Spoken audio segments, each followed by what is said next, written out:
give me 1 second, Prof. Okay. So, is all the participants for breakout 2 is present? Yes. Yes. 1, 2, 3, 4. 4.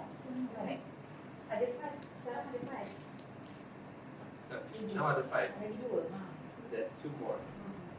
Okay, so, who's Hazirah Muhammad Saleh? Ya, saya. Okay, good. Okay, Very excited because no one here. Because no one here, we wanted to go fast. Okay, so ladies and gentlemen, breakout 2 will be chaired by Prof Architect Dr. Ranjith Dayaratne from Australia. Presenters from breakout 2, please be alert after scheduled presentation time. Okay, Prof Ranjith, over to you. Thank you very much. All right, ladies and gentlemen, welcome you to the afternoon session of the conference of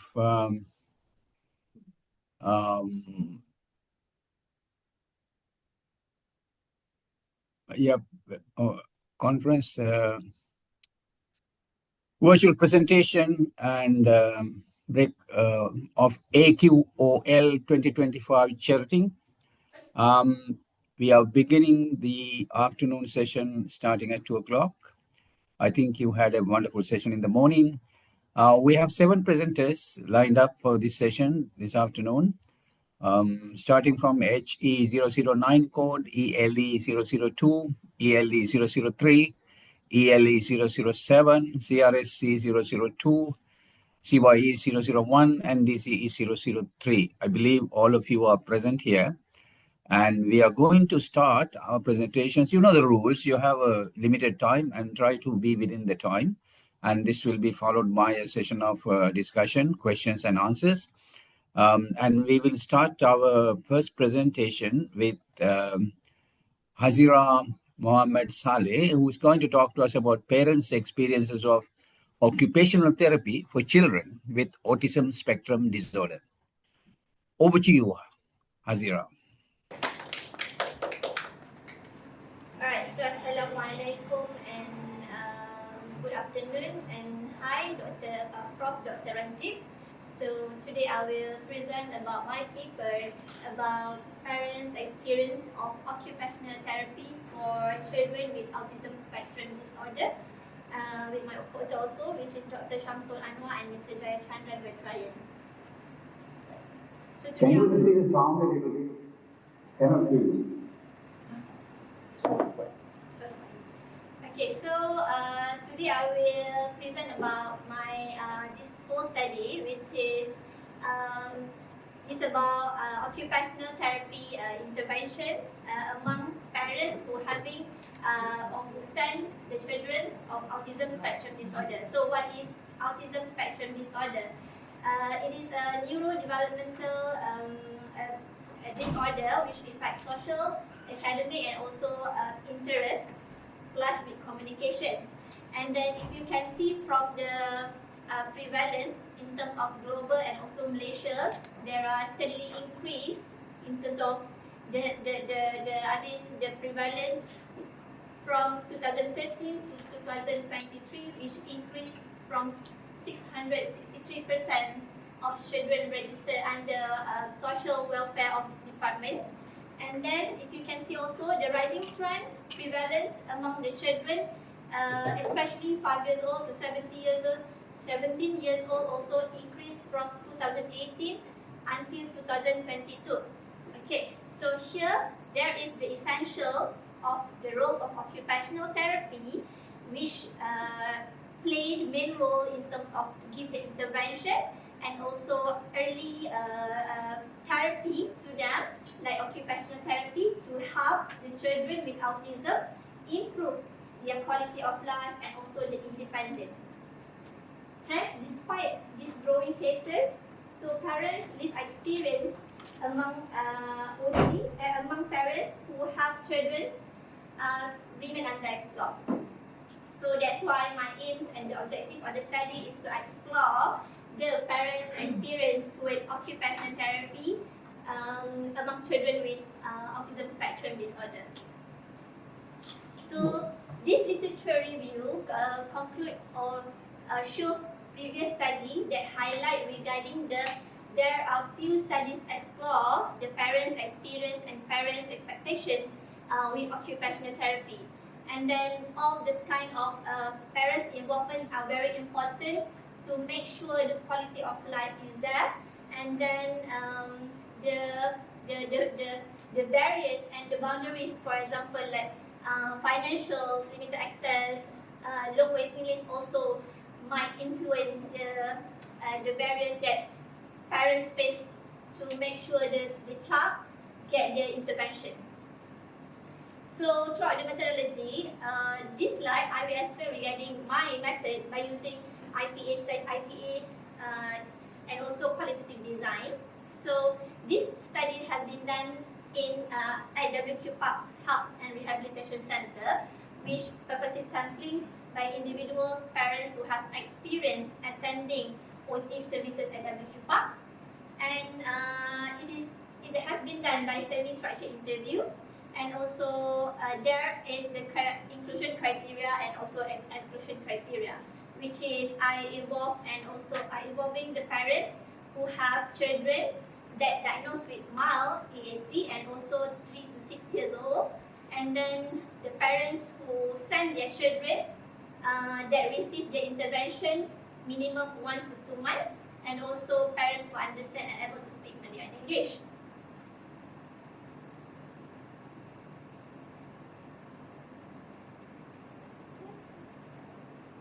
So here is the flow of data collection, which I gain the ethics from the UITM, and then I get the consent from WQ Park Health and Rehabilitation Center, and then based on the exclusion and inclusion criteria, I proceed with the obtaining the consent when the patient is included, and then I give the consent, and then I conduct the interview with the participant via physical meeting, and also there is voice recorded throughout the semi-structured interview. So after that, I transcribe the data, analyze, and then make teams by using IPA method.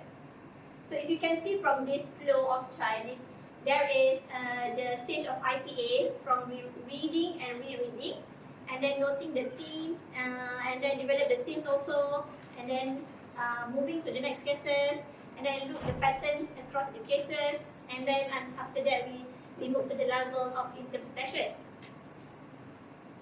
So yeah, here is the findings based on my study, which is these 3 main themes significantly shape the psychological well-being of the parents and also the quality of life of the family also.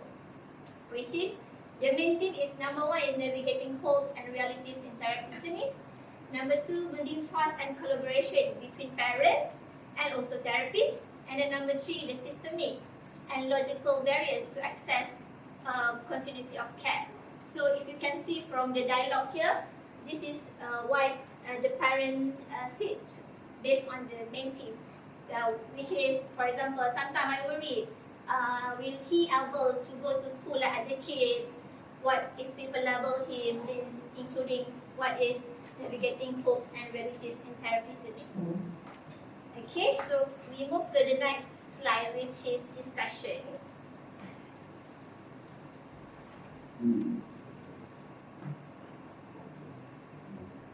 Okay, so if you can see from here, the blue one is main theme number 1. So it explains about navigating hopes and also the aspiration of growth and future, which is the parents give the high hopes for this child to get independence, and then there is functional improvement, and then the progress from relief and improved well-being.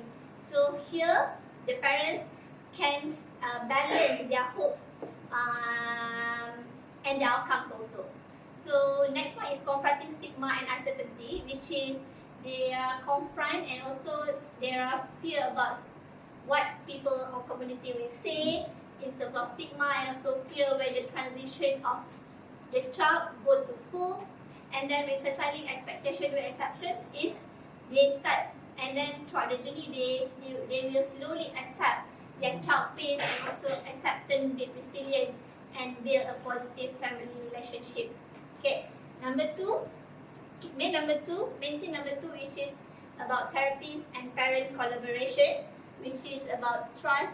The topic is trust and also collaboration of educational professional. So here happen when there is trust, empathy, and communication between the therapists who attend the therapy for the child, and then this happen when they will reduce the anxiety and also promote emotional stability and also family well-being, especially parents who have children with autism. Okay, and then the therapist also can provide guidance, collaboration, and reassurance to the parents so that parents gain the confidence, parents have the empowerment, and parents also reduce the stress.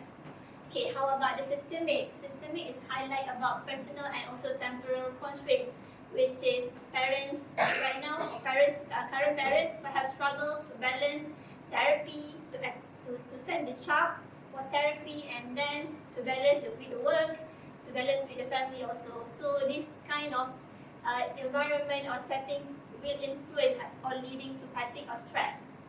Okay, and then access and system navigation, which some of the parents face long waiting lists, high cost, and also complex system, because to get the diagnosis or to get the intervention is a long waiting list, and plus with financial and also emotional stress. So the conclusion here, parents' experience with occupational therapy as balancing hopes, trust, and also challenges. These three main themes influence their family quality of life, and also we will recommend the strengthened family center and collaborative care from therapists, from parents, as a family approach, and also to improve access, continuity, and home strategies. For example, it's more on home program. Okay, and then in the future, so our advice in terms of diverse and also long-term and cross-cultural research. That's all. Thank you. Thank you very much, Hasira, for that very comprehensive piece of research looking into the parental experience of autism children and dealing with occupational care at home. This is a serious issue, it seems. Before I raise any questions myself, let me open the floor for discussion or any questions that will arise from the floor. Is there anyone in the audience who has any questions to Hasira? Anyone up there?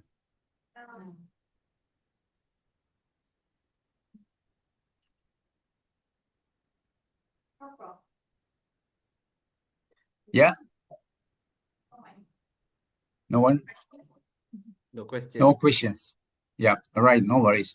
Hasira, I think you did a very beautiful presentation, well organized, structured, and you spoke very well and communicated the findings of your research. And I think you also employed very interesting methodology in doing so. You mentioned the phenomenological interpretive method and focused interviews with 10 of the parents who are going through occupational therapy experiences. Am I right? Yeah, this is a very interesting methodological approach that you have taken. And your findings are interesting. Of course, as we all know, the parents are undergoing stress. However, they are coming to accept the reality of their children being different and having to allow them to grow at their pace. This is all very good. So the process of occupational care of the parents will continue. But I have a slightly different question, which I think must have bothered you, hopefully, at the very beginning. Because you started the whole presentation by saying that the autism numbers are on the increase, isn't it? They are on the increase globally, and they are also on the increase in Malaysia. Am I right? Yeah. They are on the they are. Are you asking about the prevalence in Malaysia and also global? Yeah, globally and in Malaysia, both it's on the increase. Autism is on the increase. Do you have any idea? Do you have any idea why autism is on the increase? What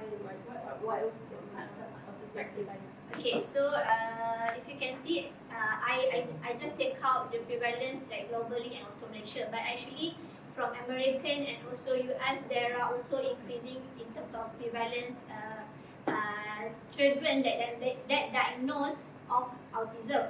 So, so right now, if you can see why autism prevalence is increasing, I can answer. The answer is multifactorial. Okay, which is number one is more on there is awareness from the parents, which they are well known, and also they are more engaged with the social media, for example. So they are more aware towards what is autism or red flags. And then number two, because of screen time also, which is the current culture, for example, the engagement of the child with the screen time, with the phone, with the TV, they are so consistent, and then which lead in terms of lacking of engagement from the parents to bonding with the child. This one also can influence the autism. And then number three is depend on the lifestyle plus with the nutrition factor that can lead to autism. Thank you. Thank you very much for that very elaborate answer. I wish we had time to discuss this further, but unfortunately in conferences we don't have much time to continue to discuss. There's someone who wants to ask a question, Prof. Yes, please. Okay, go ahead. Okay. Can you hear? Yep. I have a specialty, but not autism. He's an ADHD. Oh, okay. So, but your research actually still relate to that kind of research.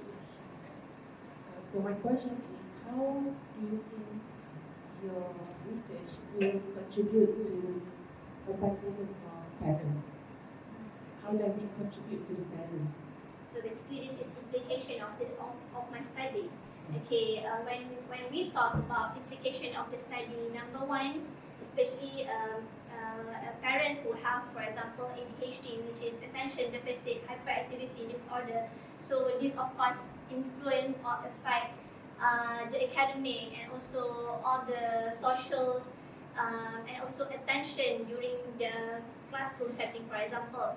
So the implication of this study, so that important, number one, to the parents, for example, just now I highlight regarding the therapist collaboration with the parents. So the communication is very important to make sure parents understand about the condition of the ADHD, so that they know the prognosis, for example. They know by giving the intervention what is the progress, rather than put the high expectation, for example.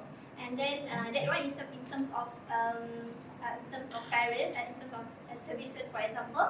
And then in terms of parents, when they attend the therapy, therapists usually will give the home program. Like I said to you, the home program recommendation is very important, so that by time he get the therapy, he still can continue the therapy at home also. So parents will still continuous doing the intervention, although it's a parent, but still therapists will teach the parents to make sure the intervention is continuous. That's it. Thank you. Thank you very much. Yeah.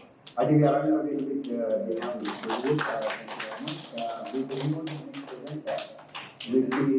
Akmal Ahmed Kamal, who is presenting on a piece of research related to the integrating cultural diversity in art education, the development of MAC TZIM through expert validation. Over to you, Akmal. Akmal. Yes, sir. Oh, sorry. Okay. Assalamualaikum and very good afternoon to Prof and audience.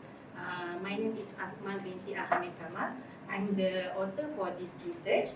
With me is co-author is Associate Professor Technology Dr. Siti Zuraida Ma'ruf and Associate Professor Dr. Muhammad Khairizal Rahmat and Wang Ling. So my title research is Integrating Cultural Diversity in Art Education, the development of MAC-TZIM through expert validation. So can I move on, Prof? Yeah, please go ahead. Thank you, Prof.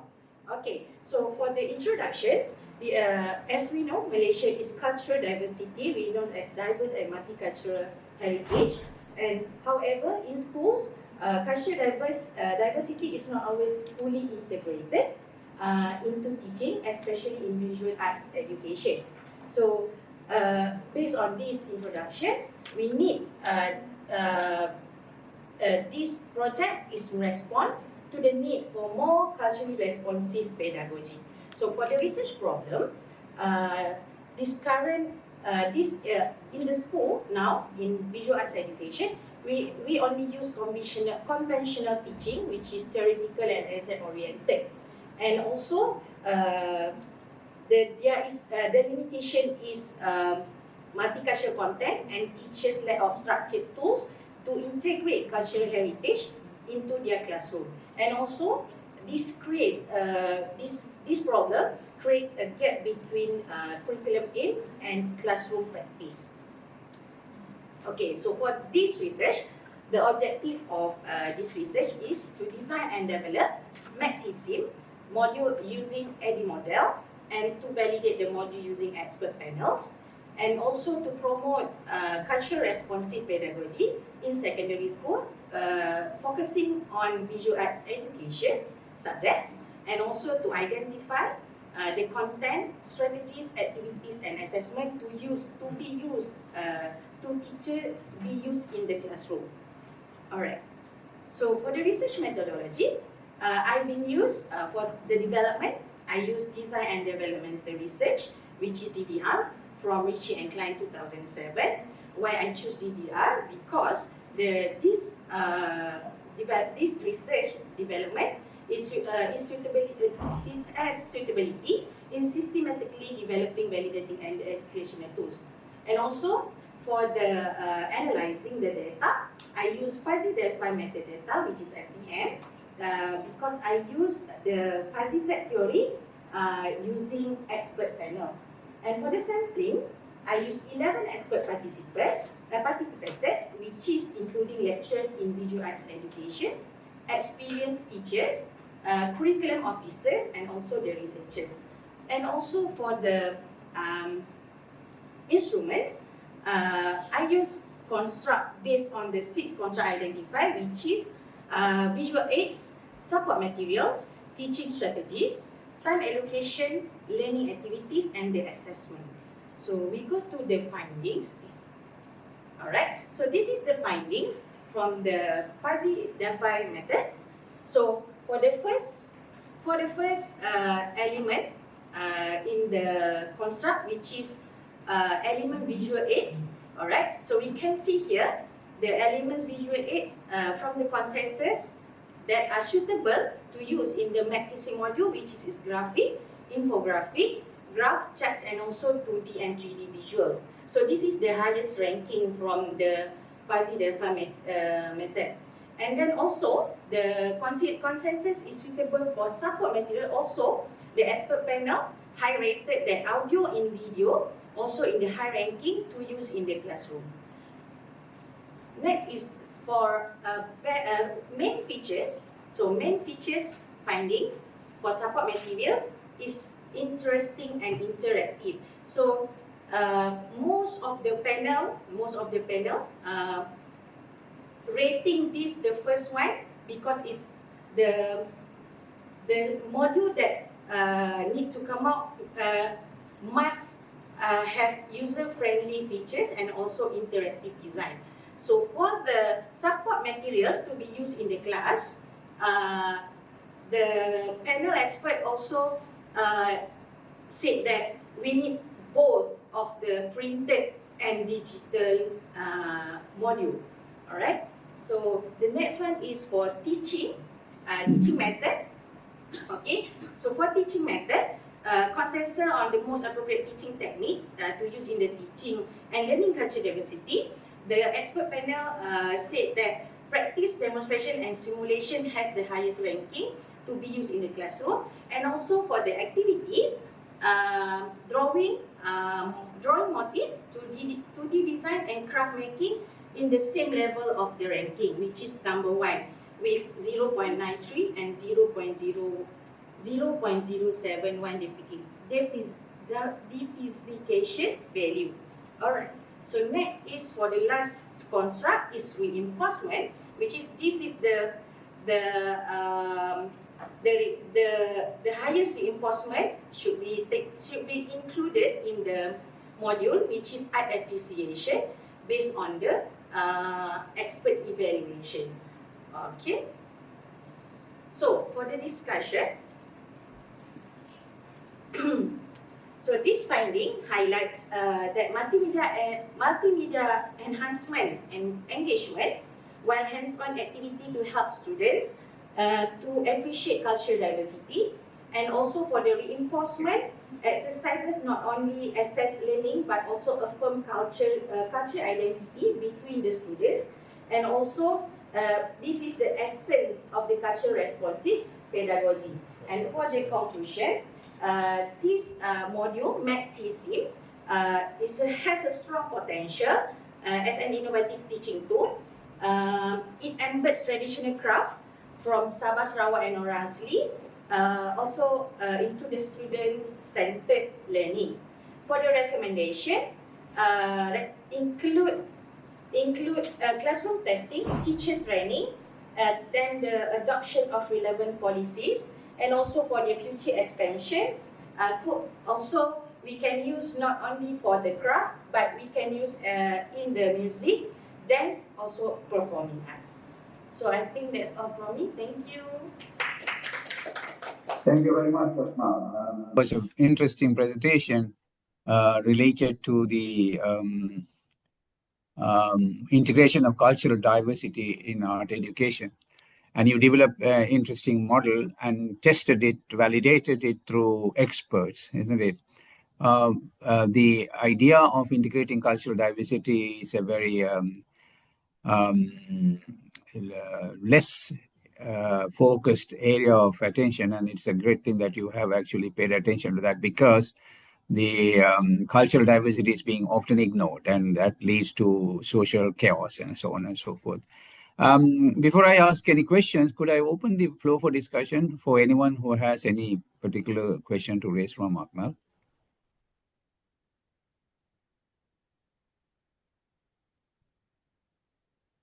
Anyone up there? No? No. Yeah. I just had a small question from you. I mean, you mentioned in the process of developing these new technologies, you mentioned 2D drawings and craft and techniques like that being capable of bringing in cultural integration.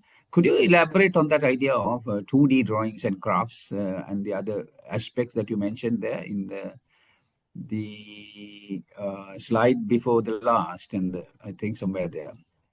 You mentioned 2D drawings and craft and few other techniques being capable of. I was just curious how 2D drawings and craft contribute to the cultural integration in specific terms. Is it possible to elaborate on that a little bit?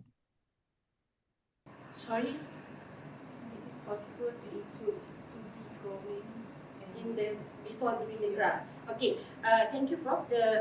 For the questions, actually we need 2D drawing in the classroom before we need the 3D craft. So 2D drawing, basically we need to do the sketches first. We need to do the ideation development first. Then after the idea development,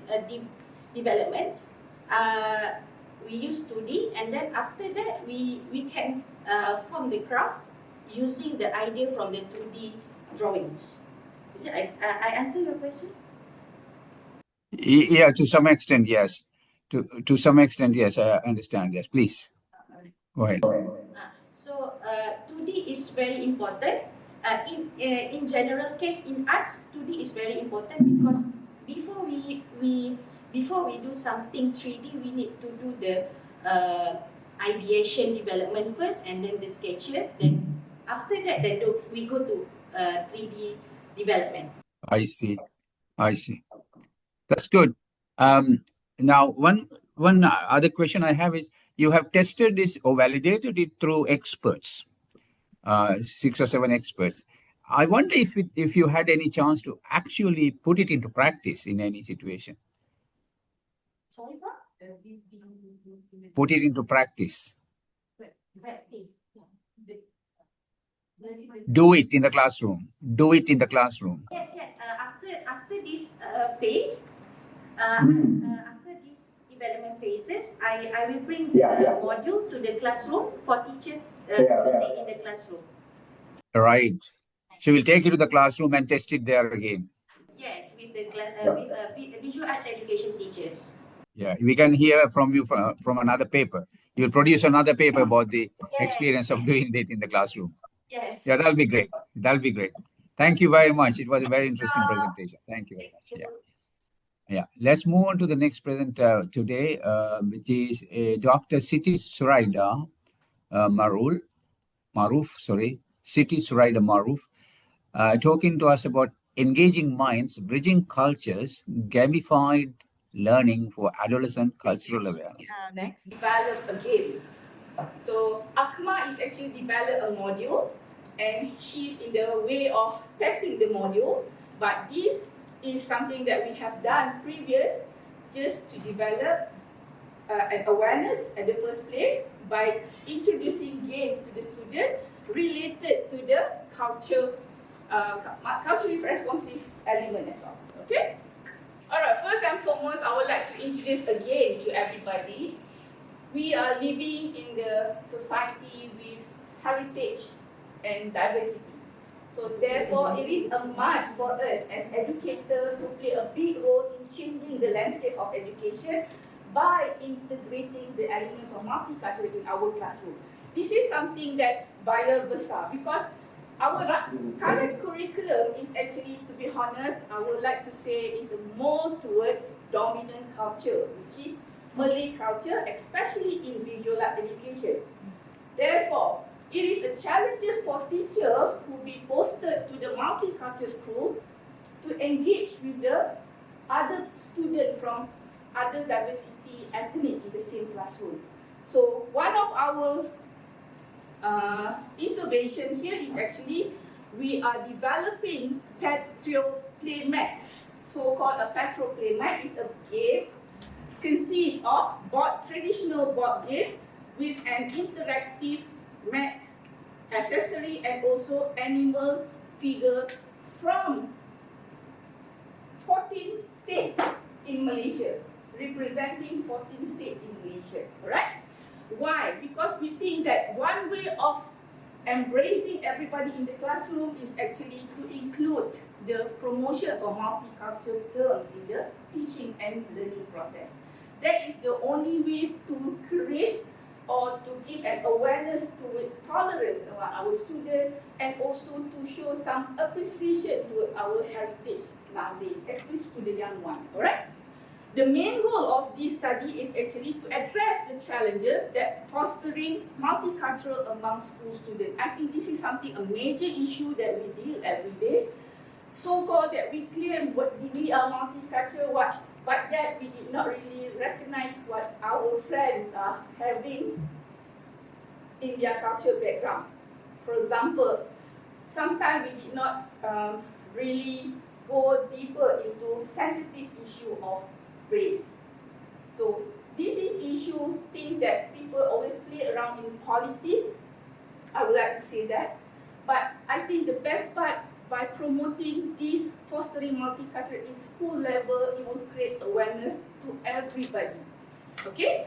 Cultural responsive pedagogy is something to do with how teachers bring the culture element in terms of changing the true teaching and learning without double-stating the standards of curriculum. We just give some extra activity, some support material so that teacher can be versatile in teaching, right? And lastly is advocacy support by Malaysia educators to both school level and also tertiary level to strengthen the culture understanding, okay? Alright, this is the major issue like I have just discussed before. Number one, building tolerance. How to build tolerance is actually through understanding without what Malaysian always say, tak kenal maka tak cinta. That's why we need to embrace every culture what we have in classroom. Cultural responsibility is about cultural, cross-cultural element that need to be nurtured through creativity. Okay? And the biggest challenge here is actually on how to reduce prejudice in our classroom. How to reduce bias in our classroom. Okay? And then one way of boosting our teaching and learning, of course, we need to have a multi-diversity element in terms of delivery in our classroom. Okay? And that's why we are coming out with Petro Playmat, because this is one of innovative tools that can bring togetherness by also enjoying some little bit of edutainment in the classroom. Okay? Are we going back? Okay, no, okay. The main research objective of these studies is actually we are examining the usability and the suitability of the playmat game in order to create awareness among students in the classroom. Okay? Right, I'm using DDR as what mentioned by Akmal. DDR is a developmental research design, but for this paper, I'm only focusing on the implementation phase, which is the implementation and evaluation of the product. And this phase, including 3 samples from teacher, which I conduct and semi-structured interview, and also using sampling techniques of purposing. And at the end of the day, the interview has been transcribed into thematic interview analysis. Sorry. Okay. This product has been tested out in the actual classroom setting by having 3 teachers involved using this product or this game and play with the student, and we get some feedback from the teachers out of this interview. Okay. Number 1, the interview with teachers toward the usability and suitability of this product. Of course, the 3 teachers agree that this product can be used in classroom setting, because this game is not only played by single person, but it also can be played by big numbers of students. So you can have group members playing the same game, alright? Number 2, the Patriot Playmats as a student interest and attention grabber. Yeah, teachers say they're using this on the set of induction just to grab the student attention before they start to the next topics of the lesson. Alright?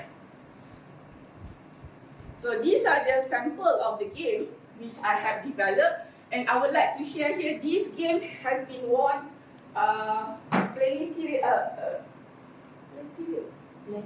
Platinum prize from University Malaya Innovation on 2020. Right?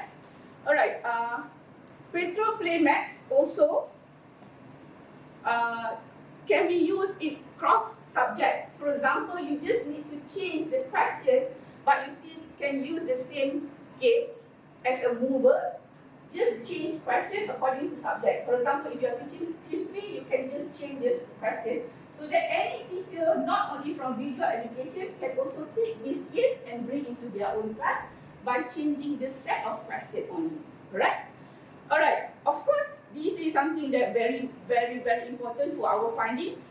Teachers shows that, according to them, when they have a mixed group of students playing the game, they show an embracing multicultural element when they start talking, looking for the answer, but not in their own group. They have to be mixed into Chinese student, Indian student, and Malay student to form into one group. So this is one way of creating engagement about between students while they are playing the game, correct? Alright. Petro-Playmat can increase patriotics and nationalism. Alright, because why? One of the main agenda of having this game, the student must pass the first level of the game, which is they need to answer a very basic patriotic question related to Malaysia. For example, the flag, the meaning behind of hibiscus. So once they get the answer, then they can start to move to another levels of the game. So meaning to say, it's not only promoting multicultural collaborative teaching process within the classroom, but they also instill some elements of knowledge toward practicism as well. So this is one of the key concepts in this game, right? Since this is around the observation periods of implementation in the classroom, teachers play around with the students, and this is during the exhibition that we have in UITM, in IDAC Innovations, whereby we allowed the audience to come and play, and we have some feedback, direct feedback from the audience, and most of the audience said this is something fun because they have an element of edutainment together with the learning process. Okay? Right, and for conclusion, according to our findings, the three teachers, before we went for a usability test direct to the student in the largest numbers of participants, these three teachers have given a very positive feedback, saying that this game can be included in the classroom as part of the teaching material. Alright? Number two, playmat support cross-curriculum use. Like I said, this mode of playing game, you can always change according to the subject when you just need to change the set of questions. The floor is the same, the character is the same, just change the question. Then you can use to any subject. Okay? And then number three, fostering patriotism and national identity. Like I said, a main requirement of playing this game, the student must be able to answer a simple general question of Malaysia, so that we wanted, even though we are teaching language or even though we are teaching science, the element of practicism will be the main concerning in the first round of the game. And then lastly, I would say that Petro Playmat has been received twice recognition, one from University Malaya and one from IDAC itself.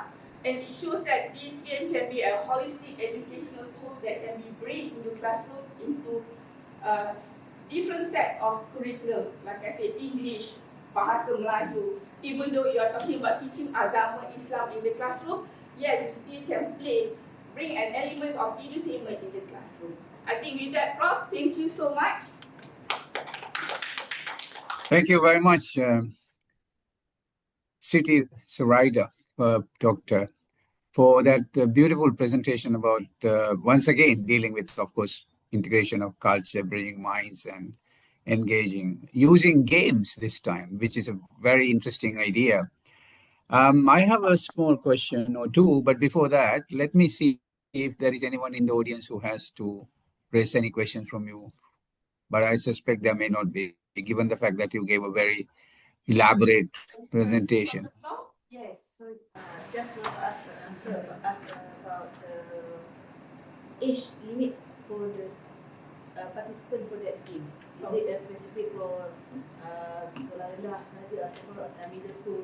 Alright, like I said, we are preparing a general platform of game. You can change the question and also the levels of participant according to the set of questions.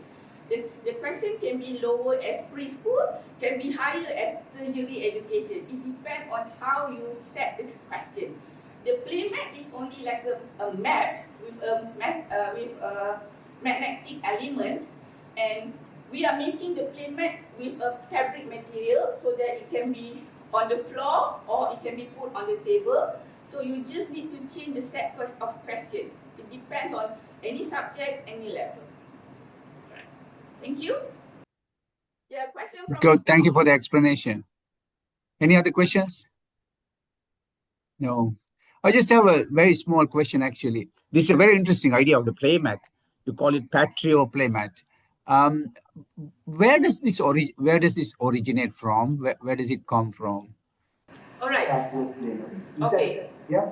The main idea is like a snake and ladder game, but we are changing. If I may show you, Prof, the sample of the playmats.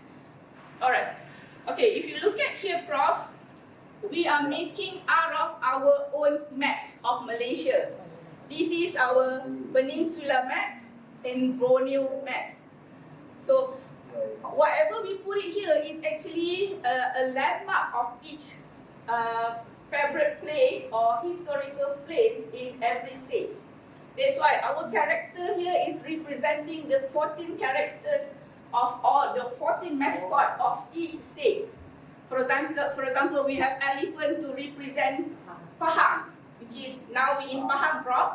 Kuantan is the state of Pahang. So these are the characters that will be stand out on here because the first layer is a fabric layer, the second layer is a magnetic layer. So the game can be placed on the magnetic place. Alright, Prof?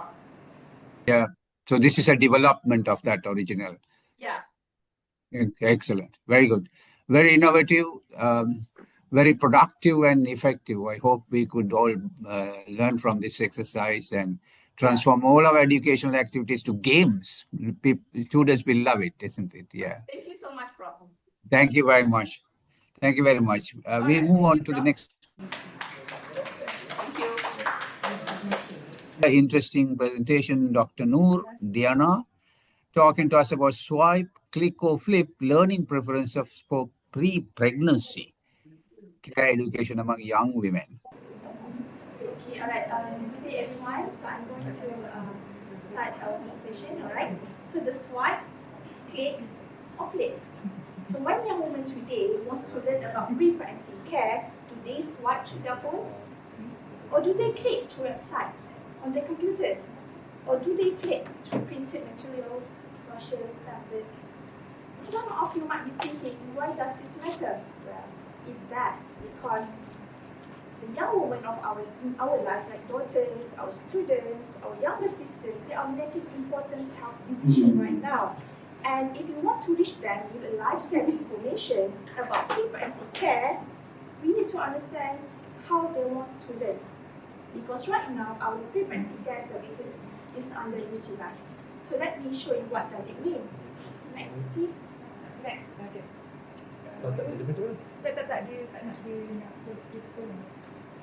So do you know globally every 2 minutes, one woman dies due to pregnancy-related and childbirth? So I'm going to show you the statistic in our country, Malaysia. Every 100,000 live birth baby born, 20 to 30 mothers die. So this data has been stagnated for the past 2 decades. Our national target is not to reach that number down to 8.7. But you see, for the past 2 decades, the numbers has not been moving. So we wonder why. The reason is missed pre-pregnancy care. It's shocking that our Malaysian women only 50% aware regarding this service. So I asked the question, if the older women, the older adults who have already got married, have already got children, but they do not aware, what about our young adult women?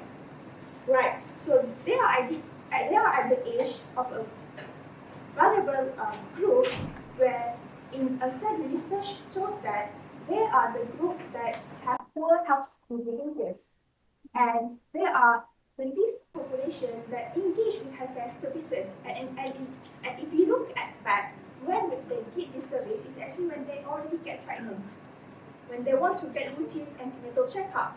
Therefore, they have already missed the pre-pregnancy period, the care that they need to get before they get pregnant. So our challenge is actually the communication. How are we going to raise the awareness by getting the right platform and to reach them the information that they need before they get pregnant? So next, please. So this study is going to address to evaluate pre-pregnancy care services awareness and we want to identify communication channel preferences among young female undergraduate students at a Malaysian public university. Next, please.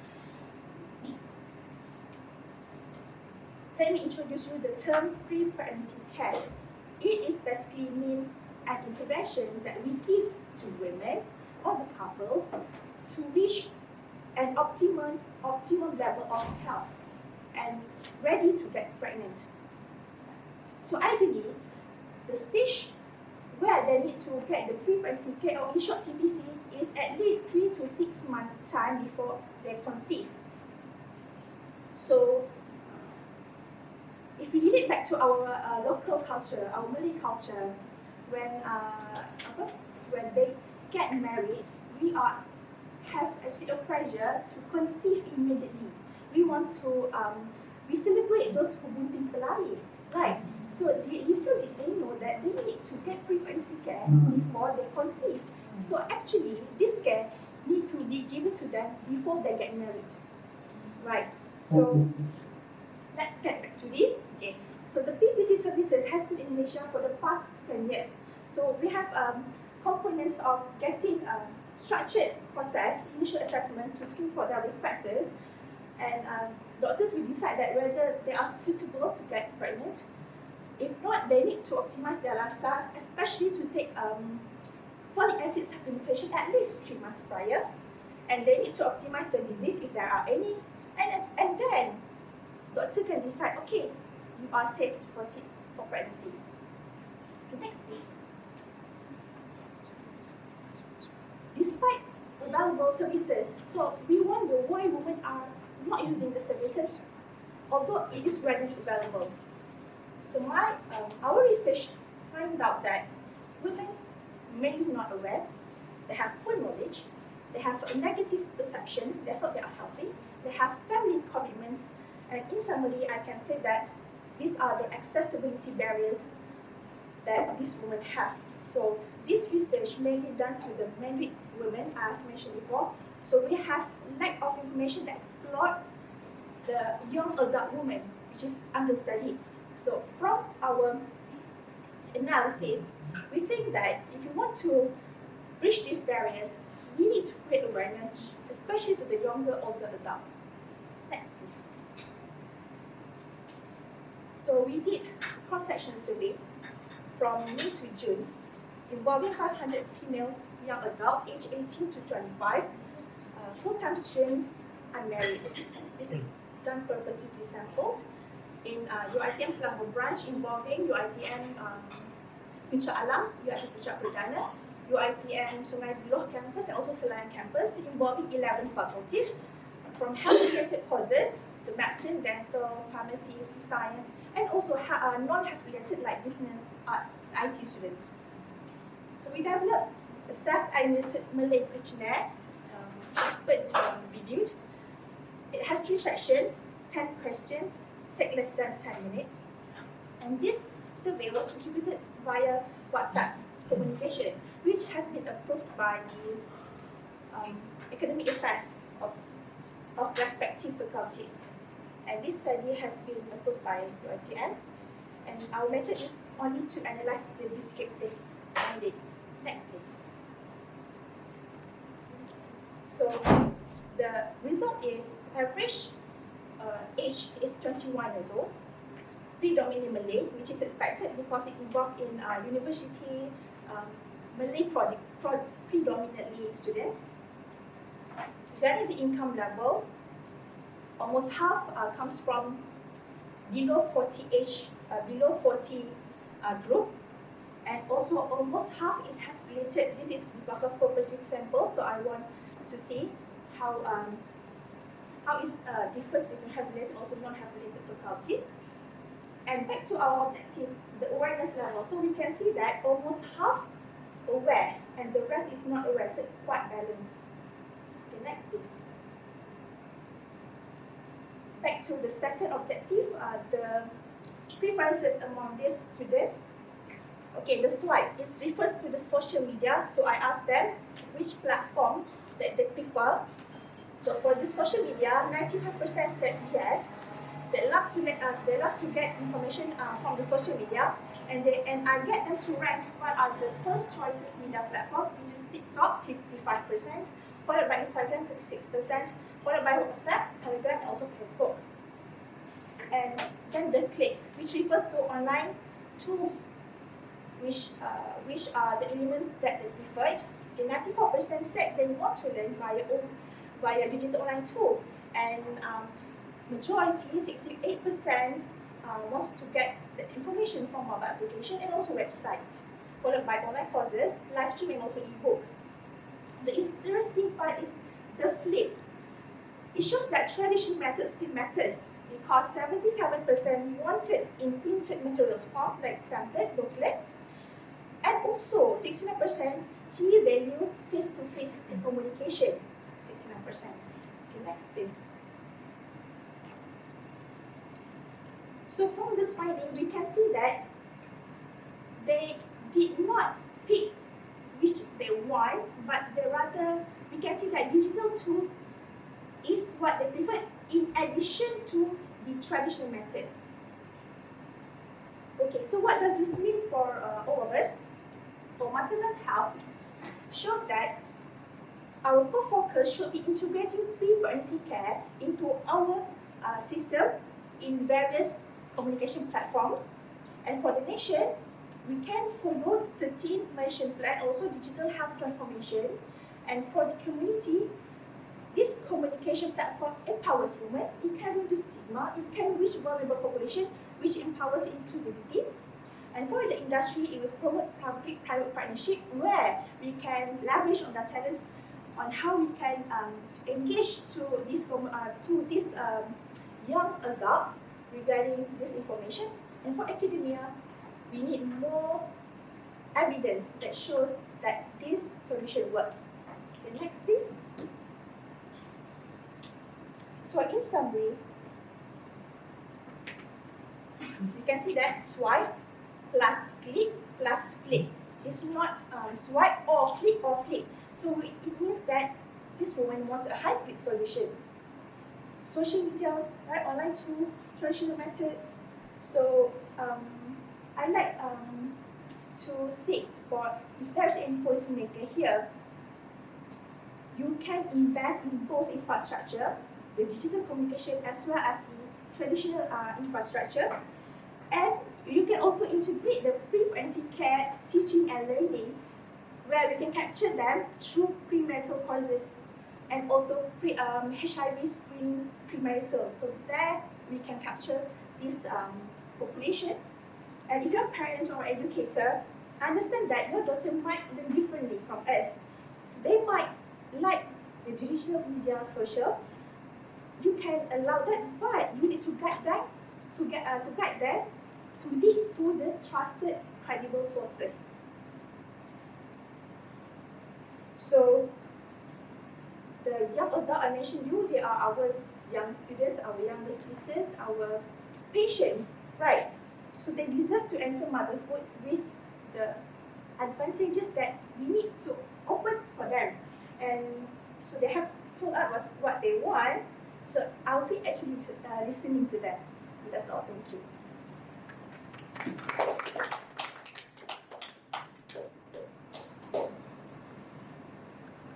Thank you.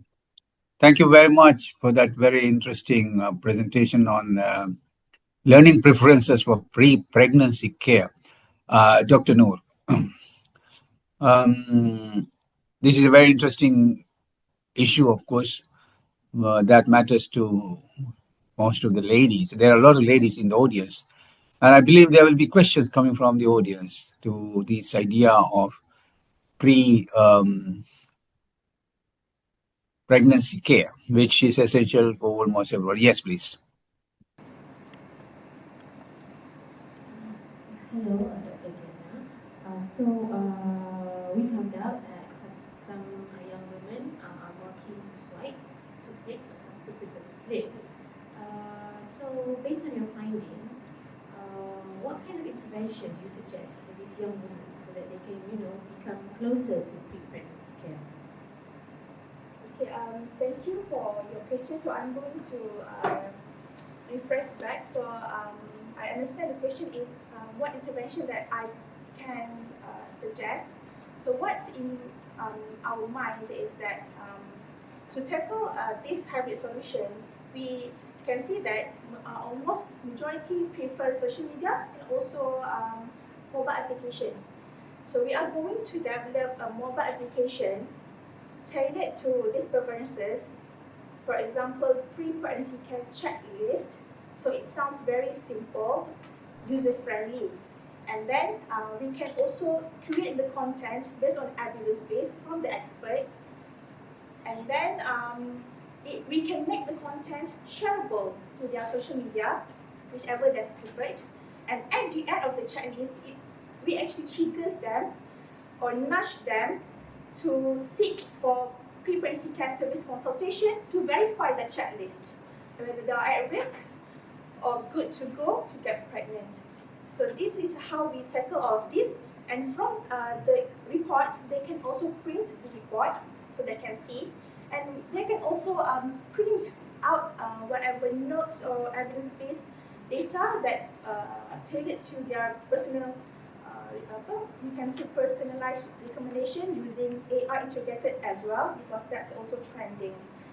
And that would be a big intervention that we need help from public and private partnership as well. Thank you. Good. Thank you very much. Any other questions? Well, no. If there are any questions, of course, you can have a long discussion about it during the tea break. There'll be plenty of opportunity to do that, I believe. And I'm sure there'll be questions that you want to personally ask Dr. Noor than in public. Yep. Okay. Thank you very much, Dr. Noor, for that wonderful presentation. Seems to be an interesting idea. Let's move on to the next presenter, who is Dr. Mohammed Sofan, who's talking to us about the influence of information quality on restaurant purchase behavior. Over to you. Hi, hello everyone, good evening. I'm the man of evening. Okay, so I'm Mohammed Sofan on behalf of my other co-researchers. I'm going to present our studies on the influence of information quality on restaurant purchase behavior, the mediating roles of perceived usefulness and attitude.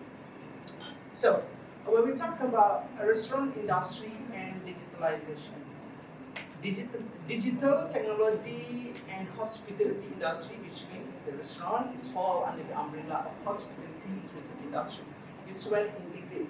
How many of you here in this particular room doesn't have a social media account? Okay. So that's how basically consumers looking or seeking for information before they make a certain decision to purchase or not. And in the era of digitalization plus post-COVID-19, where everything goes online, as compared to online delivery food before COVID-19 and after COVID-19, the transition is such high as compared to before COVID-19. It's very good for the market development somehow. But the very important question over here is how the changes of the consumer's behavior need to be taken into the considerations among the industry players to better market or promote their product or services. Okay, online platform in the context of study is referred to the digital menus, reviews, dominate dining decision, while information quality is basically on the accuracy, timeliness, richness, completeness of the data. Why information quality?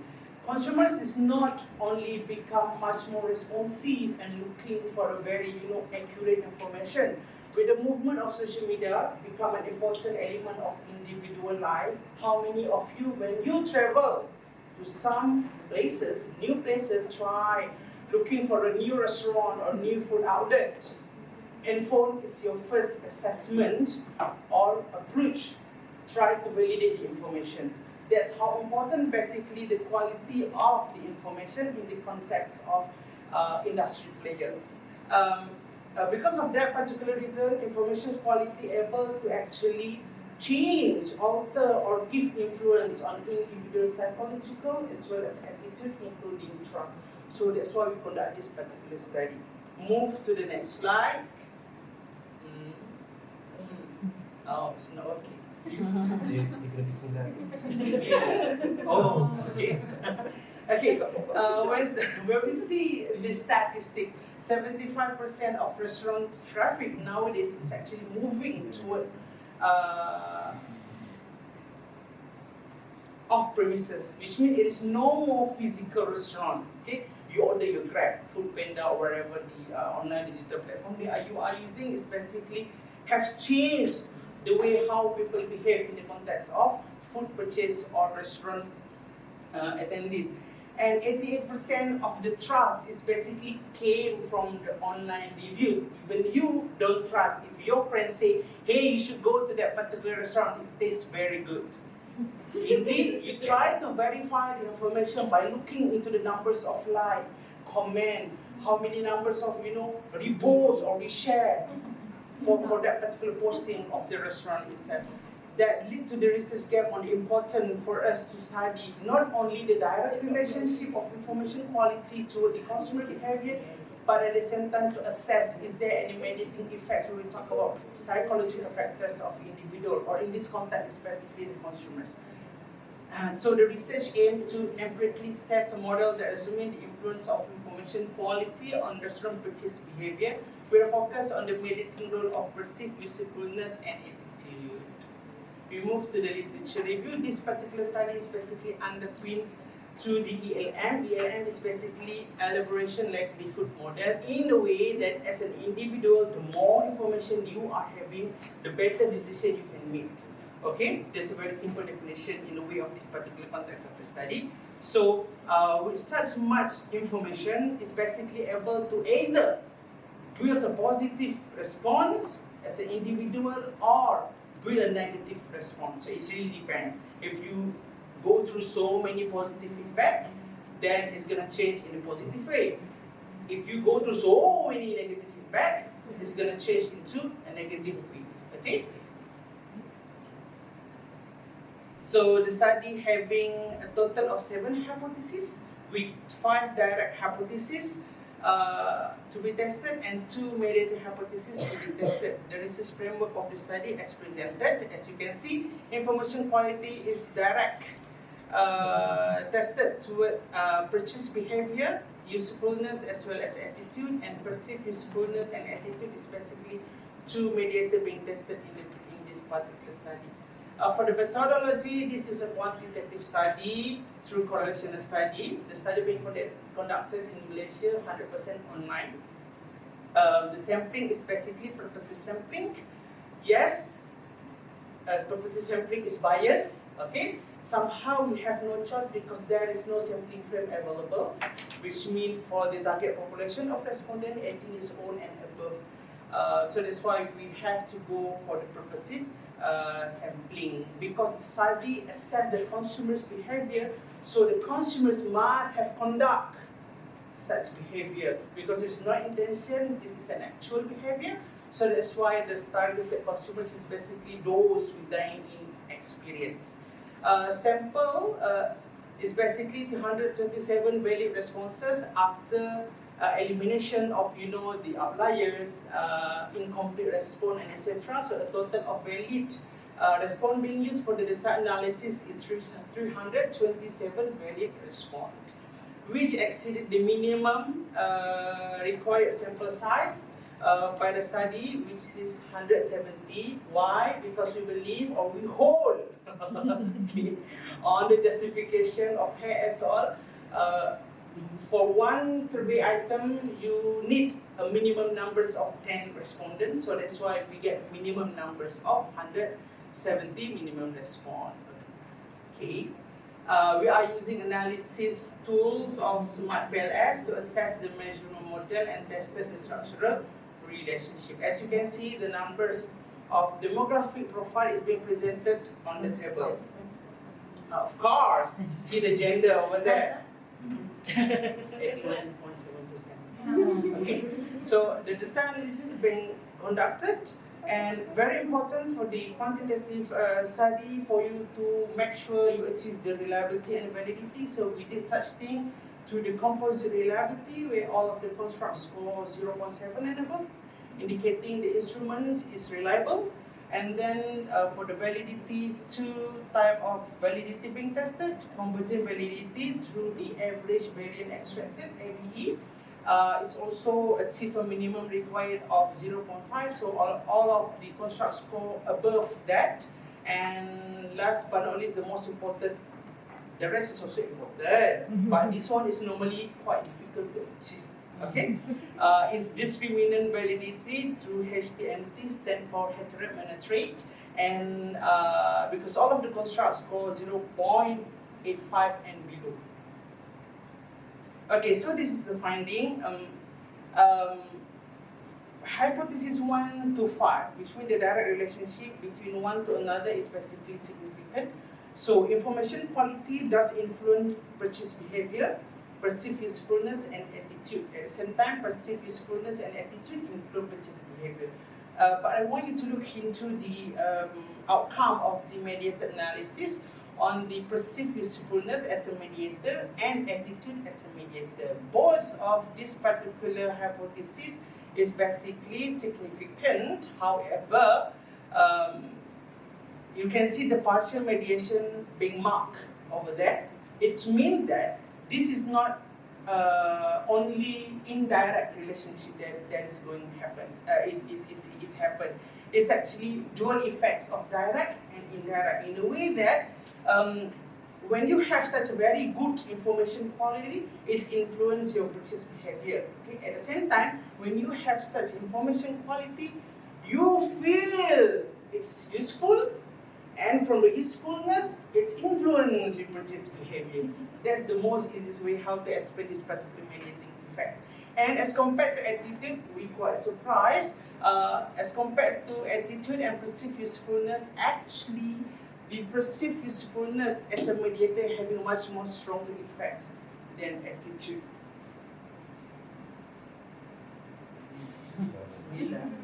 Okay, so the conclusion. In terms of the academic implications, we are looking into dual cognitive, which is the direct and indirect relationships, and we extend the ELM model into the hospitality dining context. The most important things over here is actually practical recommendations, because at the end of the day, the industry player and the stakeholders is the way how they get this particular information. We believe that it's very important for the service provider of restaurant owner to be really transparent in terms of show the full menu details, accurate pricing and hygiene standard. I would like to give an example of Khairul Amin. In this particular case, you can see how transparent he is and how he is actually able to form a very strong trust and attitude of the potential customers, which lead to such an amazing numbers of sales. Okay, and then building credibility in a way that people using the social media. Some of us use a very good way, some of us didn't.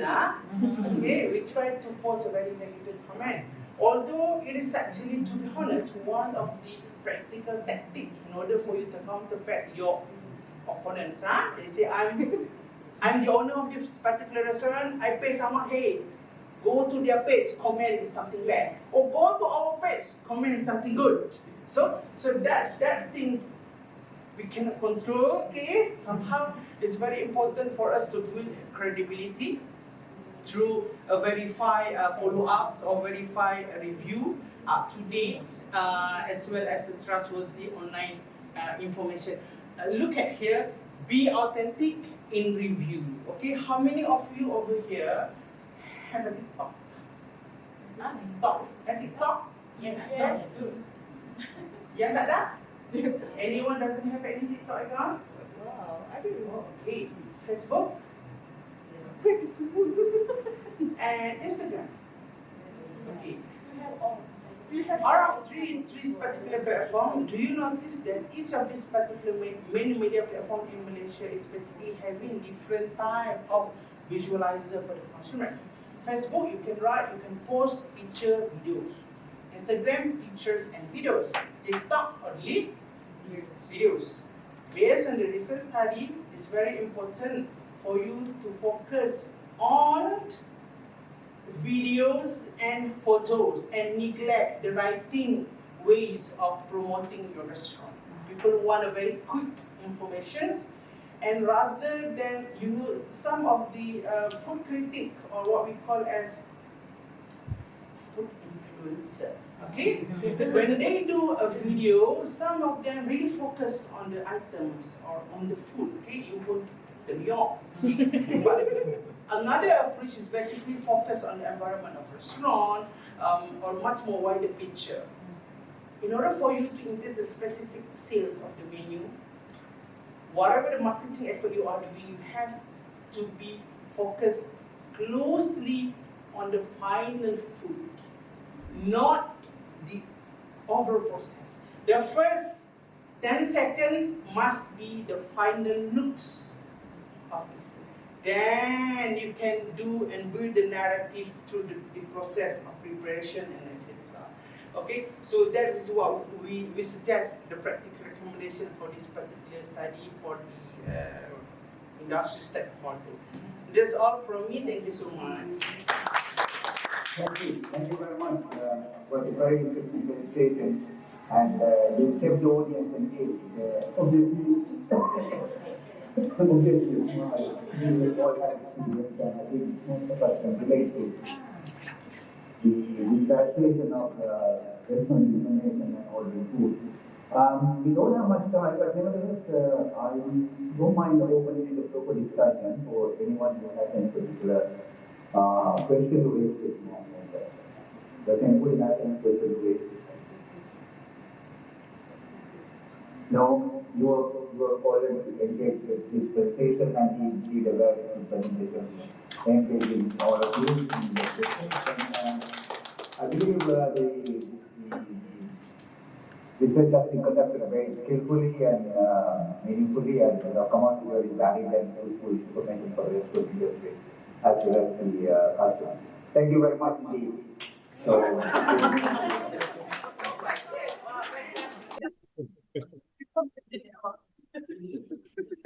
our next presenter is Shen, who is talking to us about calligraphy curation pedagogy for children's aesthetic development, a narrative review. Thank you. Shen, it's over to you. I will start. A very good afternoon, dear professor and my fellow friend. Today, my presentation is entitled Calligraphy Curation Pedagogy for Children's Aesthetic Development, a narrative review. And my name is Chen Xi from Faculty of Education, UI research background. Traditional calligraphy education in China has placed a heavy emphasis on tickling and repetition. Children often spend countless hours copy characters to perfect brush works. That means they always try to how to practice the perfect character, but is lack of creative. But something is missing. What missing? The culture and the social context that gives calligraphy meaning as a living heritage. In 2019, the UNESCO emphasized the importance of embedding intangible heritage, cultural heritage into education. This call reminds us that calligraphy should not only be taught as a technical skills, but also as a part of cultural identity and social practice. Can you help me move another part? Thank you. Or try. Okay. Oh, okay. Okay. Let's move the research gap and aim. This brings us to the research gap. Technique drills alone do not lead to aesthetic literacy. Children may learn how to write correctly, but they are not necessarily developing an appreciation for beauty, culture, or creative. The aim of this study is therefore to propose a pedagogy inspired by curation. By incorporating curator practice into calligraphy lessons, we can encourage children to become active interpreter of culture. So the aim is this, and the focus is specifically on children between the age of 9 to 12. So the research age is 9 to 12 years, a crucial stage for both skill formation and aesthetic development. So this is the research gap and the aim.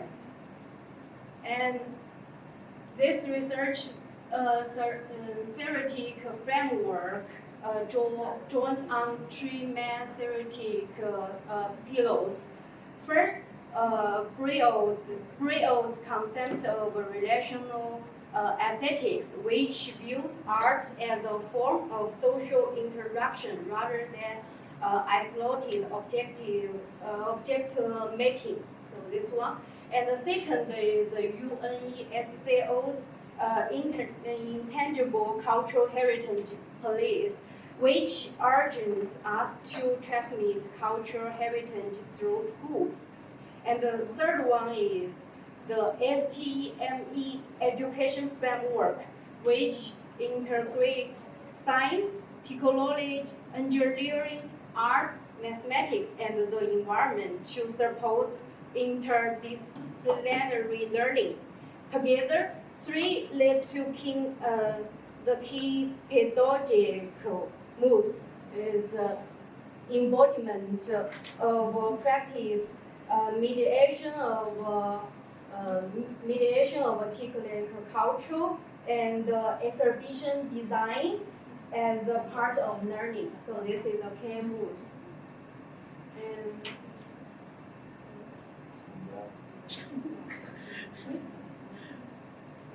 okay, in the literature in science, we can see in China, calligraphy is structured through four.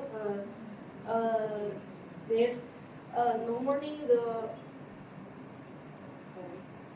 in China, normally the traditional method is Lin, Bo, Bei, Xie.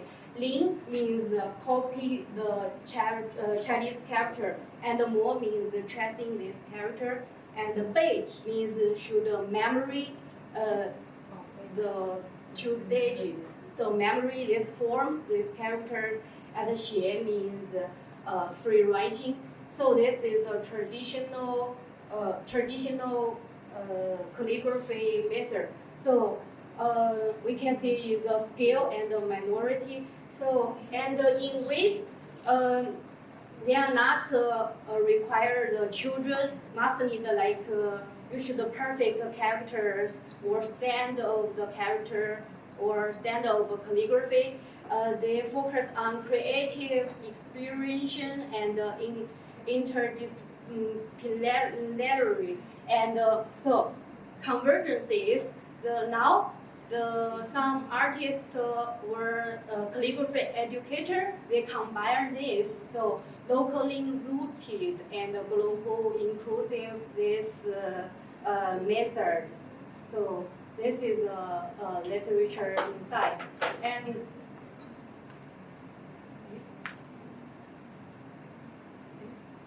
sorry. Give me a chance. Oh no. Can you help me? Thank you. So this research is a narrative. We combine the theory and the case study. This case study is from the Chinese famous calligraphy educator Qiu Zhijie, and these are his three famous case studies. These three artists lead the case by Qiu Zhijie. The first one is a market project. This reframed the calligraphy as a part of our everyday life. So you can see this is in the market. This is the market project. So he used Chinese character like writing this flute name or something. So put the calligraphy into our everyday lives. So this is the Qiu Zhijie. And this in Zhangzhou exhibition case study.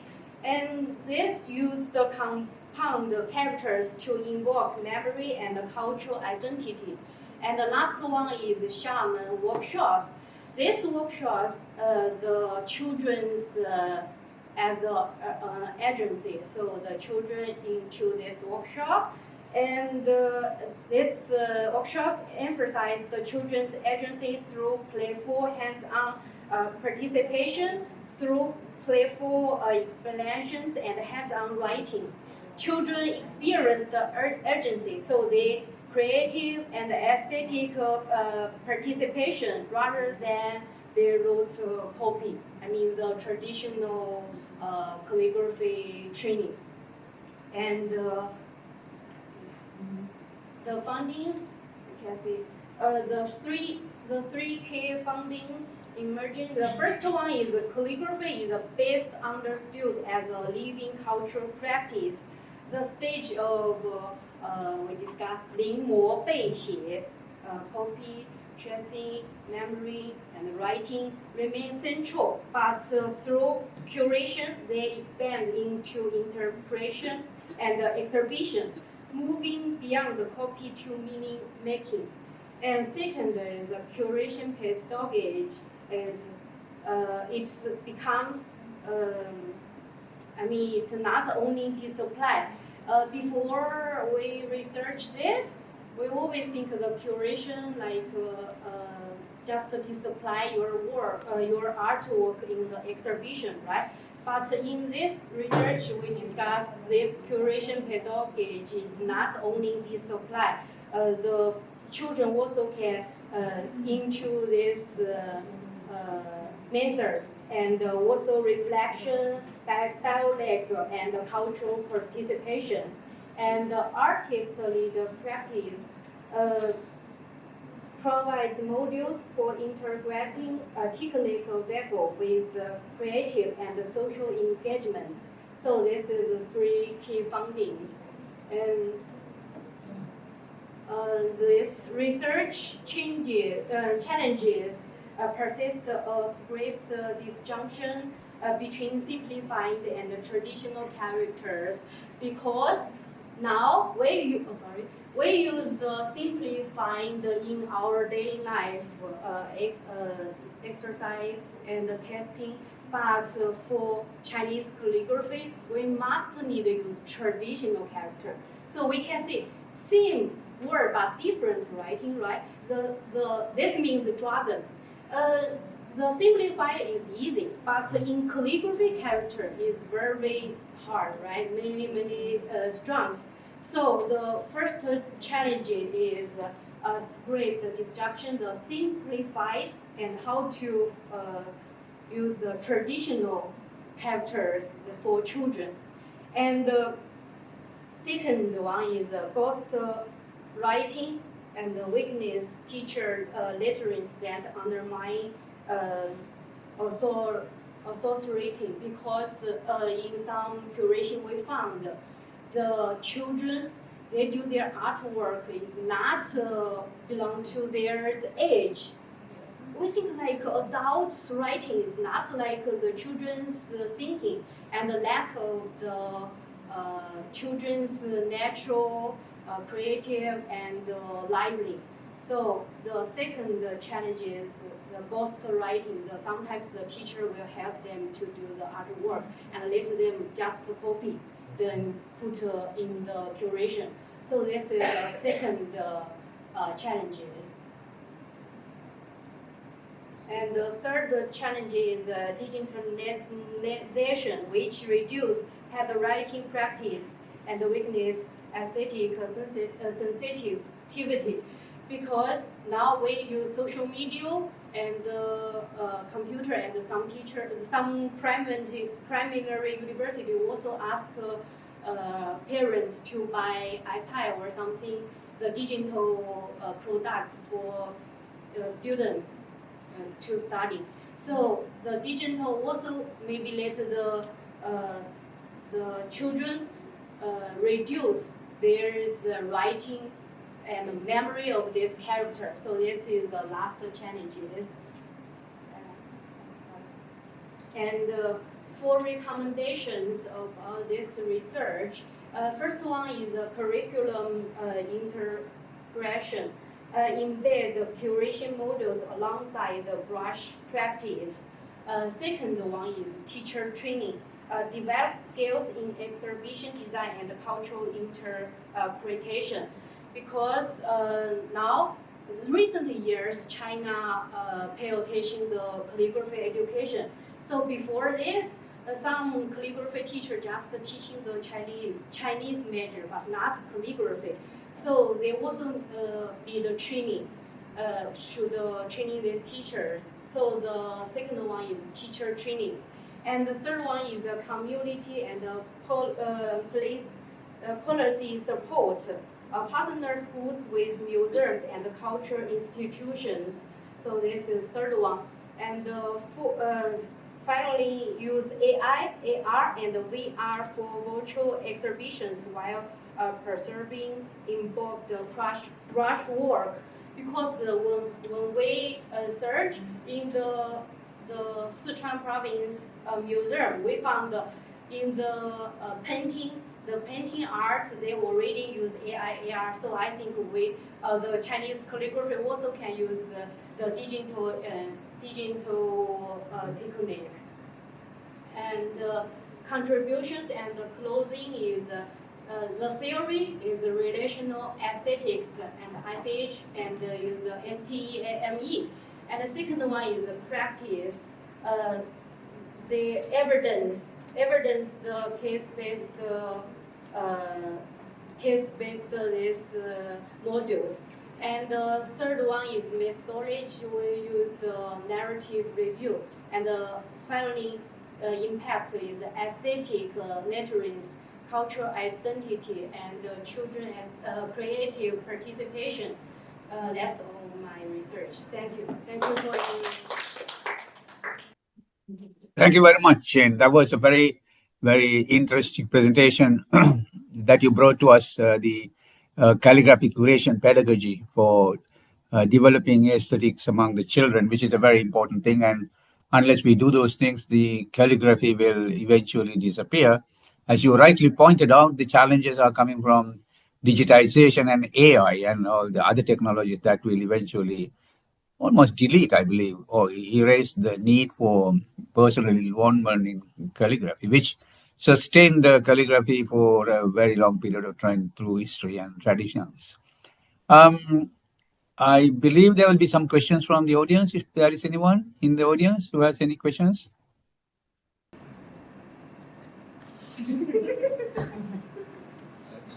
Yeah. Testing. Okay, I wanted to ask, does the population of the children in China, do they still use the brushes to do the writing of the simplified and traditional characters? In fact, all of the Chinese people use simplifying the character, but in calligraphy calligraphy class, the teacher will teaching them use the traditional character, because the traditional character is based on our history and the ancient culture. So must need teaching them the traditional characters. So they also know this. Even some adults, they never study calligraphy class. But when we saw, we can guess because a little similar, the simplified word and the traditional word. Because the dragon is special. Another word is when you saw something, maybe you can guess it, but now is a special one because it's very difficult. So recently the educator, they simplified a lot, but the rest of the character not too much simplify a lot, only some special characters. Yeah. Sorry, another one. Okay, how accurate do you think on Google Translate? Because on Google Translate they have Chinese, simplified, and traditional. How accurate do you think it is when we translate a word that converts into the language, which is the simplified or the traditional? How accurate do you think? Is it 100% accurate? In fact, they are same meaning. For the Google Translate, Yeah, for example, English. Yeah. Like Taiwan, they still use traditional characters, but mainland still use simplifying the character. When we put the different version, but the Google gave us same meaning, so it's not a problem. Yeah, same. The Google Translate is same. Yeah, just the people say looking this is different, but the translating is same.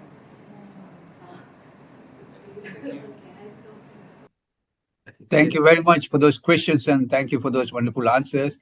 I wish we had time to discuss further, but unfortunately we are running short of time. Thank you very much, Shane, for that. In the intangible cultural heritage through calligraphy. Our final presenter today is, thank you. Final presenter today is Ratna, who is talking to us about the representation of nature and its meaning in the Asik dance. This is a beautiful end for today. We are going to watch some dance and enjoy. Thank you very much, Asik. It's over to you. Very good evening to everyone, ladies and gentlemen. My name is Ratna Fazlinda Jali from UMK, and today I'm standing to present our study entitled Analysis of Representations of Nature and its Meaning in the Asik Dance through the Aristotelian Theory of Mimesis. Okay, as we know, the Asik dance or Tarian Asik is one of classical court dance from Kelantan and originating in the Patani Kingdom of the southern Thailand. It was created during the Raja Kuning, the fourth queen of Patani, to express her longing to her lost birth. Okay. The objective of this study are to examine the representation of nature and its meaning by focusing on three primary symbols. The first one is the bird, the second one is the ocean waves, and the third one is the symbol of the elephant.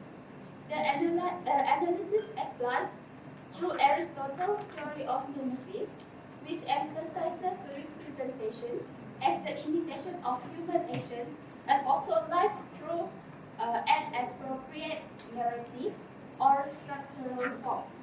So, as for this study, we have selected three dominant patterns of Asik out of 26 patterns or ragam. Okay, so I conclude the literature review. Mimetic is the term came from the Greek words meaning imitation, but it is actually cover more than its conclude representation, expression, and also resemblance. So as the social sciences, they will compare what is a difference between Aristotle and Plato mimesis. So the Plato, he saw mimesis is a fact or a misleading. But in Aristotle, he looked mimesis as a natural human drive which we can enjoy and creating, understanding, representation, and the art has both emotionally and also intellectual value. So throughout the studies, to answer the objective and also the finding, we are using the qualitative approach, combining a library-based study and also analytical observation of existing performance recording to explore how elements and symbolic gesture are represented in Asik through magnetic expression. So, if I can add, based on my review, I have seen yesterday. The reviewer asked why I choose to use the recorded one compared to the ethnography one. It is because in Kelantan we have some political issue that changed and disrupted the continuity of several court performance, especially the performance which done by the women. Okay. So we also, for the main data for the study, were obtained from selected video, and the analysis was guided by the Aristotle theories of analysis, which conceptualize art as the imitation of human action and also life experiences. Okay, throughout the studies, we came up with 4 findings. The first one is the influence of the Patani Queen of the origin of Ashik dance. Okay, as I mentioned before, the Ashik is rooted in the cultural and historical legacy of the Patani Sultanate, particularly during the reign of the 4th Patani queens. It was significantly influenced the symbolic and emotional foundation of the dance. The legends of a longing for a lost dove inspired the creation of the Ashik dance itself, which expressed sorrow and also spiritual affection through delicate movement and lyrical gesture.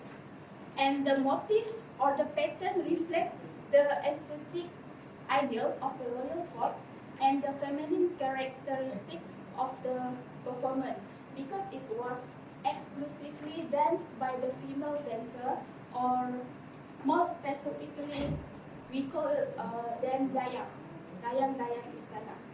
Okay, the choreography highlights refined movement of the torso, hands and fingers, reflecting the dance courtly aesthetic. The torso is our upper body.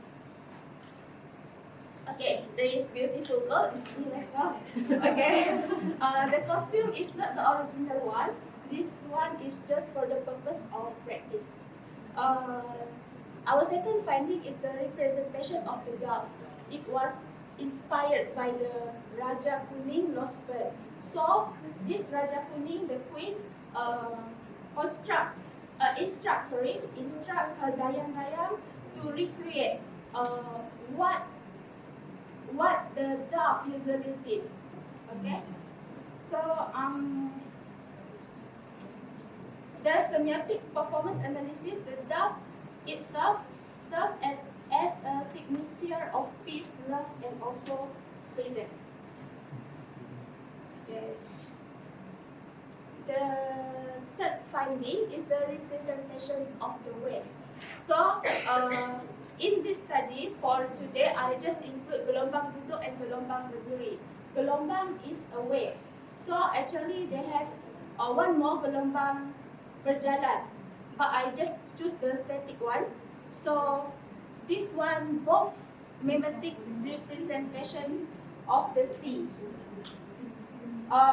Based on our findings, in the representations of the wave itself, influenced by the geographical perspective from both Kelantan and Siam, which is in around 1600. Under the reign of Raja Kuning, the kingdom prospered as a major maritime trading hub for voyage to the Far East. And this pattern is also reinterpret the motion as an aesthetic metaphor for emotional continuity, transition, and also resilience. The wave motions in Tarian Ashik thus exemplifies Aristotle's idea that art imitates life as a reimagined reflection of nature, beauty, and also wisdom. The fourth one, the representations of an elephant. So, as we can see in the picture,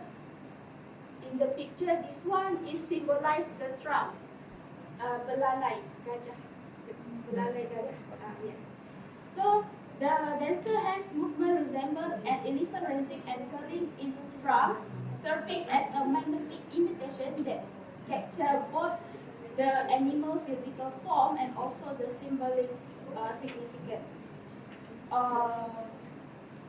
This one also resembles in Southeast Asia cultural consciousness, particularly in Thailand and Malay, specifically in Kelantan, elephant occupies a reverse position as a national and spiritual symbols.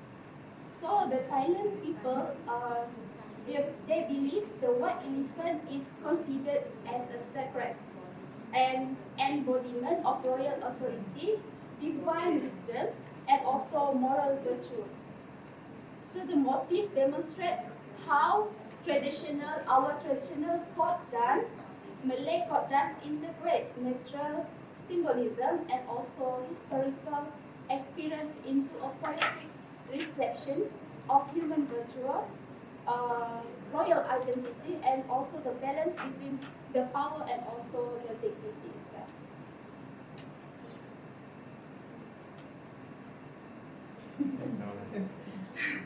Okay, I came out with the discussion and also the conclusion. So through the Aristotle theory of mimesis, it's revealed a strong interconnections among humanity, nature, and also cultural identity. As been mentioned before, for the example, the bird itself represents freedom.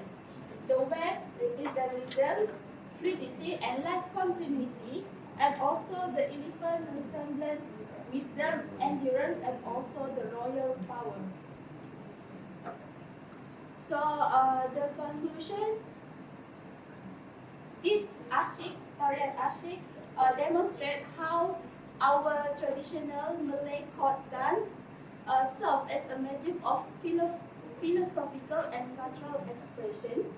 And throughout the study, we underscore the value of interpreting traditional dance as a living text of cultural knowledge. And based on our current finding, we suggest for our future research to expand the analysis through the comparative study with other regional dance and employ practice-based methodology. Since, for example, in Borneo itself, because I came from Borneo, we have a lot of dance or the performance, theater performance that we can say imitate from the nature. Okay, so that's all from me. Thank you. Yes. I have a question. Are you going to dance the dance? Ratna. Thank you very much, Ratna, for that very beautiful presentation about analyzing the Asic dance from Aristotle's mimesis theory, philosophy, which brought out some interesting new insights into this traditional dance. Thank you very much for that. I have one question, but before that, is there anyone in the audience who has any question? Yes, Prof. Yes. Yes. Yeah, I have a question. Thank you for such a good presentation. I'm also working on intangible cultural heritage, but on the ethnic food or heritage food. We have the same problem over here. Yes, UNESCO highlight about the IGH framework, intangible cultural heritage framework, on how we try to serve the intangible cultural heritage.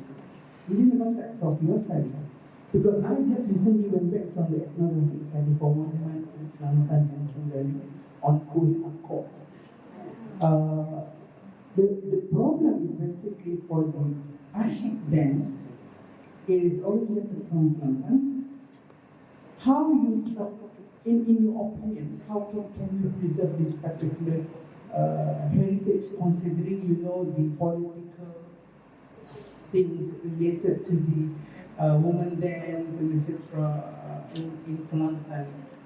How can we to make sure this particular intangible cultural heritage, at least for another 100 years, the next generation can know and can learn about this particular dance, including the elephant what?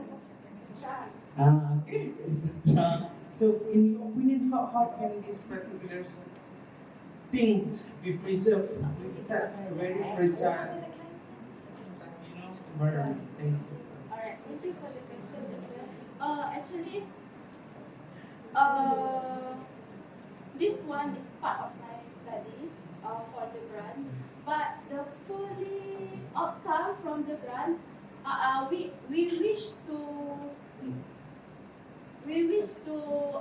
as we know, this one is the conventional one, but the way we preserve is to do the mapping for this one, because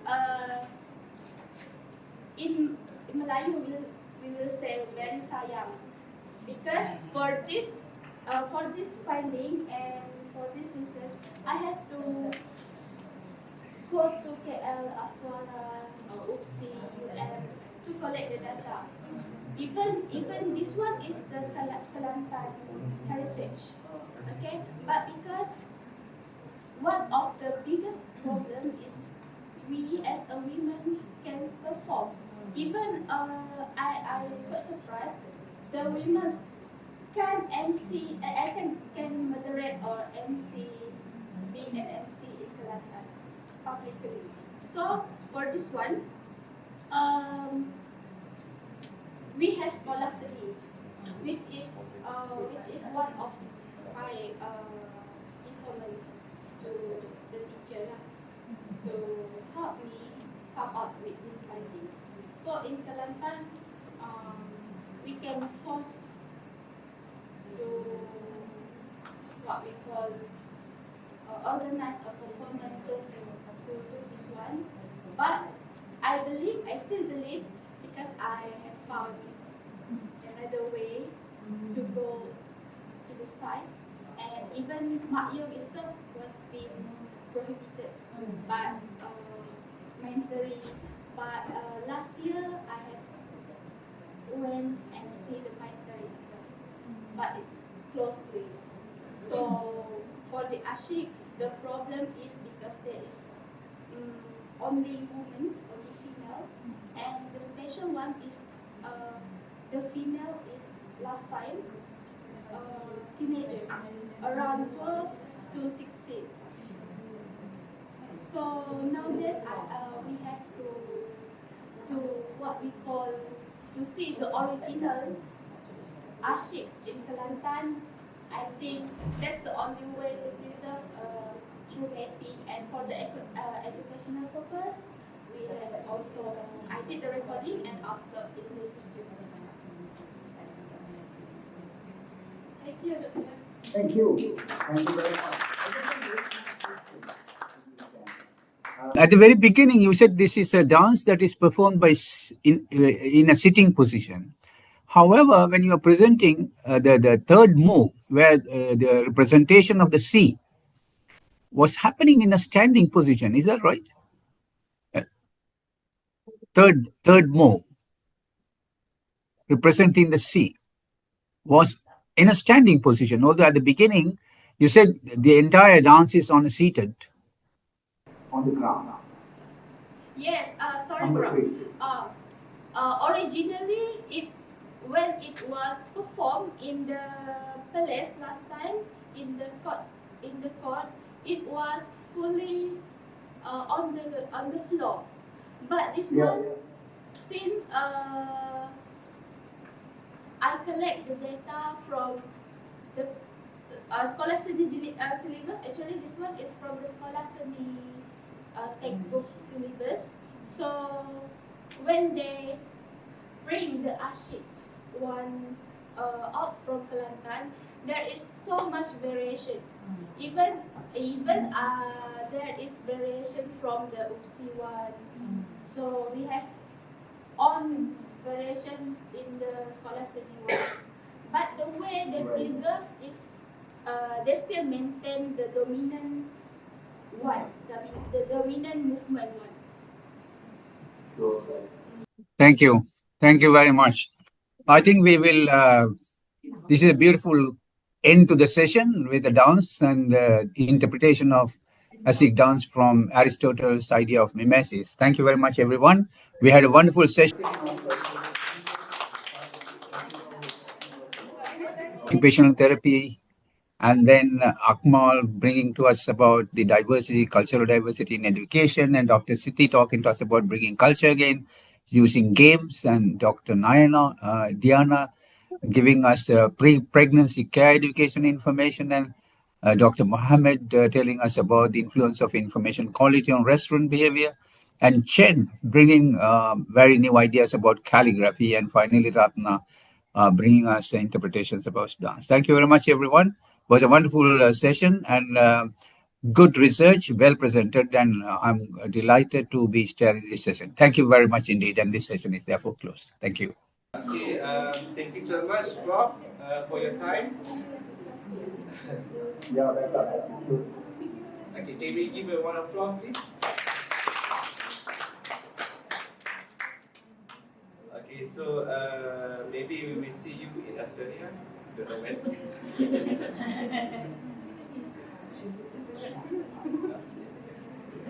Good. Prof, are you still there? Yeah. Okay.